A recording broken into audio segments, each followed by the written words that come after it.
ಇವತ್ತು ಕರ್ನಾಟಕ ರಾಜ್ಯ ದಲಿತ ಸಂಘರ್ಷ ಸಮಿತಿ ಡಾಕ್ಟರ್ ಡಿ.ಜಿ. ಸಾಗರ್ಜಿ ಅವರ ನಾಯಕತ್ವದಲ್ಲಿ ರಾಜ್ಯದ ಎಲ್ಲಾ ಜಿಲ್ಲಾ ಕೇಂದ್ರಗಳಲ್ಲಿ ಹೋರಾಟವನ್ನ ಮಾಡುವುದರ ಮೂಲಕ ಇವತ್ತು ಜಿಲ್ಲಾಧಿಕಾರಿಗಳ ಮೂಲಕ ಮಾನ್ಯ ಈ ರಾಷ್ಟ್ರದ ಪ್ರಧಾನಮಂತ್ರಿ ಆಗಿರ್ತಕ್ಕಂಥ ನರೇಂದ್ರ ಮೋದಿ ಅವರಿಗೆ ಮತ್ತು ರಾಷ್ಟ್ರಪತಿಗಳಿಗೆ ಮನವಿಯನ್ನ ಕೊಡ್ತಕ್ಕಂಥ ಕಾರ್ಯಕ್ರಮ ಹಮ್ಮಿಕೊಂಡಿದ್ದೇವೆ. ಯಾವ ವಿಷಯಕ್ಕಾಗಿ ಮನವಿ ಕೊಟ್ಟಿದ್ದೇವೆ ಅಂತಂದ್ರೆ ಇವತ್ತು ಕೇಂದ್ರೀಯ ವಿಶ್ವವಿದ್ಯಾಲಯಗಳಲ್ಲಿ ಇವತ್ತು ಜ್ಞಾನವನ್ನ ನೀಡತಕ್ಕಂಥ ಜ್ಞಾನ ದಾಸೋಹವನ್ನ ಜ್ಞಾನದ ಕೇಂದ್ರಗಳಾಗಿರ್ತಕ್ಕಂಥ ವಿಶ್ವವಿದ್ಯಾಲಯಗಳಲ್ಲಿ ಜಾತೀಯತೆಯನ್ನ ಪ್ರೋತ್ಸಾಹಿಸ್ತಕ್ಕಂಥದ್ದು, ಅಲ್ಲಿರ್ತಕ್ಕಂಥ SC ST OBC ವಿದ್ಯಾರ್ಥಿಗಳಿಗೆ ಓದದ ಹಾಗೆ ಅಲ್ಲೊಂದಿಷ್ಟು ಜನ ಮನುವಾದಿ RSS ನ ಮತ್ತು ಕೆಲವೊಂದಿಷ್ಟು ಜನ ಪ್ರೊಫೆಸರ್ಗಳು, ಕುಲಪತಿಗಳು, ಕುಲಸಚಿವರು ಸೇರಿ ಅಲ್ಲಿರ್ತಕ್ಕಂಥ SC ST OBC ವಿದ್ಯಾರ್ಥಿಗಳಿಗೆ ಓದದ ಹಾಗೆ ವಾತಾವರಣ ಸೃಷ್ಟಿ ಮಾಡುವುದರ ಮೂಲಕ ಅವರಿಗೆ ಕರೆಂಟ್ ಕಟ್ ಮಾಡ್ತಕ್ಕಂಥಾಗಿರ್ಬೋದು, ಅವರಿಗೆ ಶೌಚಾಲಯದ ಮೂಲಭೂತ ಸೌಕರ್ಯಗಳು ಕೊಡದೇ ಇರತಕ್ಕಂಥಾಗಿರ್ಬೋದು, ಇವೆಲ್ಲವನ್ನ ಪ್ರಶ್ನೆ ಮಾಡಿರ್ತಕ್ಕಂಥ ವಿದ್ಯಾರ್ಥಿಗಳಿಗೆ ಸುಳ್ಳು ಕೇಸುಗಳನ್ನು ಹಾಕ್ತಕ್ಕಂಥ ವ್ಯವಸ್ಥೆ ಆಗಿರ್ಬೋದು.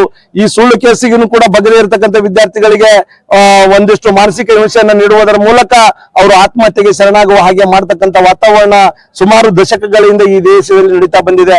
ಇದಕ್ಕೆ ಉದಾಹರಣೆ ಅಂತಂದ್ರೆ ಇವತ್ತು ರೋಹಿತ್ ವೆಮುಲ್ ಅಂತಕ್ಕಂಥ ಒಬ್ಬ ಸಂಶೋಧನಾ ಪ್ರಜ್ಞಾವಂತ ವಿದ್ಯಾರ್ಥಿ ಇವತ್ತು ಆತ್ಮಹತ್ಯೆ ಮಾಡ್ಕೊಂಡ. ಅದ ನಂತರ ಮುಂಬೈಯಲ್ಲಿ ಒಬ್ಬ ನನ್ನ ಸಹೋದರಿ ಪಾಯಲ್ ಅಂತಕ್ಕಂಥ ನನ್ನ ಸಹೋದರಿ ಇದು ಮಾಡ್ಕೊಂಡ್ರು. ಇನ್ನೊಬ್ರು ಸೋಲಂಕಿ ಅಂತಕ್ಕಂಥ ಒಬ್ಬ ಸಹೋದರ. ಇವರು ಪಟ್ಟಿ ಬೆಳೀತಾ ಹೋದ್ರೆ ಸುಮಾರು 4 ವರ್ಷಗಳಲ್ಲಿ 120ಕ್ಕೂ 112ಕ್ಕೂ ಹೆಚ್ಚಿನ ದಲಿತ ಹಿಂದುಳಿದ ಅಲ್ಪಸಂಖ್ಯಾತ ವಿದ್ಯಾರ್ಥಿಗಳು ಆತ್ಮಹತ್ಯೆ ಮಾಡಿಕೊಂಡಿದ್ದಾರೆ. ಈ ರೀತಿ ವಾತಾವರಣ ಇವತ್ತು ವಿಶ್ವವಿದ್ಯಾಲಯಗಳಲ್ಲಿ ಮುಂದುವರೆದಿದ್ದೆ ಆದ್ರೆ ಇದು ತಪ್ಪಾಗುತ್ತೆ ಅಂತಕ್ಕಂಥ ವ್ಯವಸ್ಥೆಯನ್ನ ಪಾಯಲ್ ಮತ್ತು ರೋಹಿತ್ ವೆಮುಲ್ ಅವರ ಪಾಲಕರು ಇವತ್ತು ಸುಪ್ರೀಂ ಕೋರ್ಟ್ಗೆ ಹೋದಾಗ ಸುಪ್ರೀಂ ಕೋರ್ಟ್ ಒಂದು ಕೇಂದ್ರ ಸರ್ಕಾರಕ್ಕೆ ಚಾಟಿ ಬೀಸಿದಾಗ ಆ ಒಂದು ಕೋರ್ಟಿನ ನಿಯಮಗಳಿಗೆ ಅನುಗುಣವಾಗಿ ಕೇಂದ್ರ ಸರ್ಕಾರ ಇವತ್ತು UGC ನಿಯಮಗಳು 2026 ಜಾರಿಗೆ ತಂದಿದ್ರು.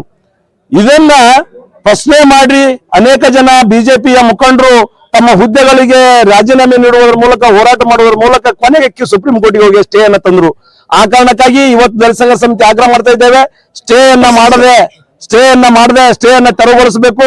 ಸುಪ್ರೀಂ ಕೋರ್ಟ್ಗೆ ಯಥಾವತ್ತಾಗಿ ಸುಪ್ರೀಂ ಕೋರ್ಟ್ ಹೋಗಿ ಸ್ಟೇ ಒಂದು ತೆರವನ್ನು ಮಾಡುವ ಜೊತೆಗೆ ಅಲ್ಲಿರ್ತಕ್ಕಂಥ ವಿದ್ಯಾರ್ಥಿಗಳಿಗೆ UGC ನಿಯಮವನ್ನು ಜಾರಿಗೆ ತರಬೇಕು ಎಂದು ಒತ್ತಾಯಿಸಿ ನಾವು ಹೋರಾಟ ಮಾಡ್ತಾ ಇದ್ದೇವೆ.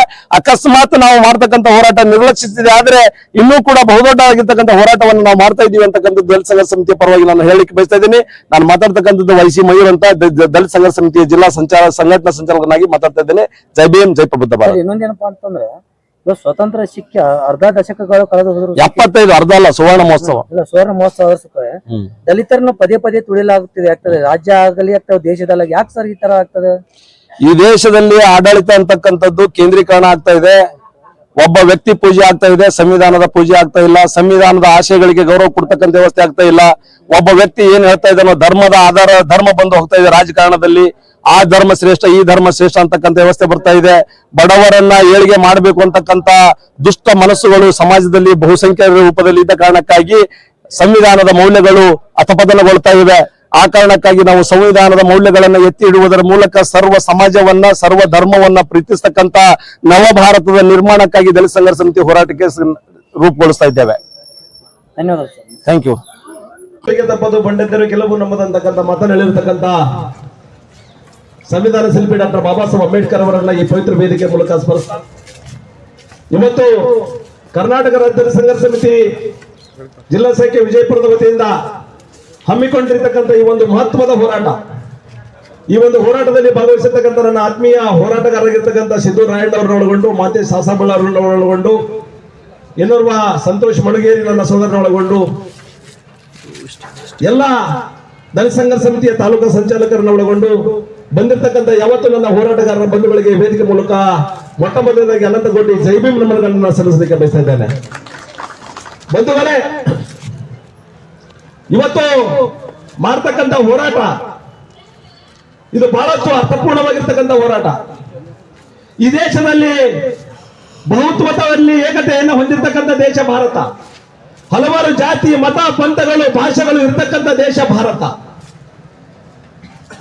ಇಲ್ಲಿ ಅನಾದಿ ಕಾಲದಿಂದಲೂ ಕೂಡ ಶತಶತಮಾನಗಳಿಂದಲೂ ಕೂಡ ಅತ್ಯಂತ ಶೋಷಣೆಯನ್ನ ಒಳಗೊಂಡಿರ್ತಕ್ಕಂಥ ಜನಾಂಗವೂ ಕೂಡ ಇದೆ, ಶೋಷಣೆ ಮಾಡಿರ್ತಕ್ಕಂಥ ಜನಾಂಗವೂ ಕೂಡ ಇದೆ. ಈ ಭಾರತ ದೇಶದಲ್ಲಿ ಜಾತಿ ವ್ಯವಸ್ಥೆಯನ್ನ ಹೋಗಲಾಡಿಸಬೇಕು ಅಂತ ಹೇಳಿ ಹಳ್ಳಿಗಳಲ್ಲಿರುವ ಜಾತಿ ವ್ಯವಸ್ಥೆಯನ್ನ ಹೋಗಲಾಡಿಸಬೇಕು ಅಂತ ಹೇಳಿ ಶತಮಾನಗಳಿಂದ ಹೋರಾಟ ನಡೆದಿದೆ. ಅಂಥದ್ರಲ್ಲಿ ವಿಶೇಷವಾಗಿ ಡಾಕ್ಟರ್ ಬಾಬಾ ಸಾಹೇಬ್ ಅಂಬೇಡ್ಕರ್ ಅವರು ಈ ದೇಶಕ್ಕೆ ಸಂವಿಧಾನ ಬರೆದು ಈ ಸಂವಿಧಾನಕವನ್ನು ಜಾರಿ ಮಾಡುವುದರ ಮೂಲಕ ಈ ದೇಶದಲ್ಲಿ ಸಂಪೂರ್ಣವಾಗಿ ಅಸ್ಪೃಶ್ಯತೆಯನ್ನು ನಿಷೇಧ ಮಾಡಲಾಗಿದೆ ಎಂದು ಸಾರಲಾಗಿದೆ. ಆದಾಗ್ಯೂ ಕೂಡ ಇವತ್ತು ಸಂವಿಧಾನ ಜಾರಿಯಾಗಿ 75 ವರ್ಷ ಗತಿಸಿದ್ರು ಕೂಡ ಸಮಾನತೆಯ ಹೆಸರಿನ ಮೇಲೆ ಸಮಾನತೆ ಎಂಬ ಸೋಗನ್ನು ಹಾಕಿಕೊಳ್ಳುವುದರ ಮೂಲಕ ಅಸ್ಪೃಶ್ಯತೆ ಆಚರಣೆ ತಾಂಡವ ಆಡ್ತಾ ಇದೆ. ಹೇಗೆ ತಾಂಡವ ಆಡ್ತಾ ಇದೆ? ಮೊದಲು ನಮಗೆ ಊರಿನ ಒಳಗಡೆ ಪ್ರವೇಶ ಇರಲಿಲ್ಲ, ಹೋಟೆಲ್ಗಳಲ್ಲಿ ಗುಡಿ ಗುಂಡಾರ್ಗಳಲ್ಲಿ ಪ್ರವೇಶ ಇರಲಿಲ್ಲ. ಈ ಎಲ್ಲ ಪ್ರವೇಶಗಳು ಬೇಕು ಅಂತ ಹೇಳಿ ನಮ್ಮ ದಲಿತ ಸಂಘರ್ಷ ಸಮಿತಿ ಹೋರಾಟ ಮಾಡ್ತೀವಿ. ಅದರಲ್ಲಿ ಕೂಡ ಕೆಲವೊಂದು ಸಂದರ್ಭದಲ್ಲಿ ಬೇಡಿಕೆಗಳು ಈಡೇರದು ಮತ್ತು ಈಡೇರ್ಲಿಕ್ಕೆ ಇದ್ದವು.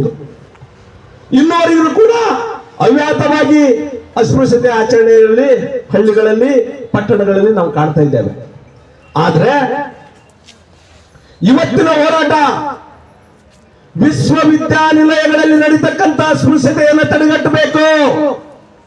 ವಿಶ್ವವಿದ್ಯಾಲಯಗಳಲ್ಲಿ ಓದ್ತಕ್ಕಂಥ ಉನ್ನತ ವ್ಯಾಸಂಗ ಮಾಡತಕ್ಕಂಥ ವಿದ್ಯಾರ್ಥಿಗಳು, ದಲಿತ, ಹಿಂದುಳಿದ, ಅಲ್ಪಸಂಖ್ಯಾತ ಅನೇಕ ವಿದ್ಯಾರ್ಥಿಗಳು